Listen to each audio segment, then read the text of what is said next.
UPSC 2018 ప్రిలిమ్స్లో ఒక question వచ్చింది. కింది వాటర్ బాడీస్లో ఏ వాటర్ బాడీ హ్యూమన్ యాక్టివిటీస్ వల్ల కుంచుకుపోతుంది, ష్రింక్ అయిపోతుంది, బాగా తగ్గిపోతుంది దాని విడ్త్ అని చెప్పేసి క్వశ్చన్ వచ్చిందనమాట. కింద ఆప్షన్స్లో Aral Sea, Black Sea, Lake Baikal ఇవన్నీ ఇచ్చారు. దానికి ఆన్సర్ అరల్ సీ. ఈ ప్రశ్న అప్పట్లో చాలా ఫేమస్ అయిందనమాట. అయితే అరల్ సీ అనేది ప్రపంచంలో ఇన్లాండ్ వాటర్ బాడీస్లో, అంటే పెద్ద లేక్స్ అనమాట, ఇన్లాండ్ వాటర్ బాడీస్లో ప్రపంచంలోనే 4th లార్జెస్ట్ 1960s. కానీ స్లోగా అది ష్రింక్ అయిపోతూ వచ్చింది హ్యూమన్ యాక్టివిటీస్ వల్ల.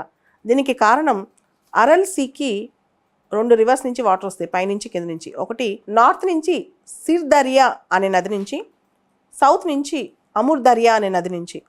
అయితే రష్యా, ఇతర సోవియట్ యూనియన్ దేశాలు అప్పట్లోన కజకిస్తాన్, కిర్గిస్తాన్, ఉజ్బెకిస్తాన్, ఈ దేశాలన్నీ కూడా ఈ అరల్ సీ చుట్టుపక్కల చాలా యాక్టివిటీస్, ఇరిగేషన్ ప్రాజెక్ట్స్ స్టార్ట్ చేయడం వల్ల అరల్ సీ రోజుకి ష్రింక్ అవుతూ వచ్చింది.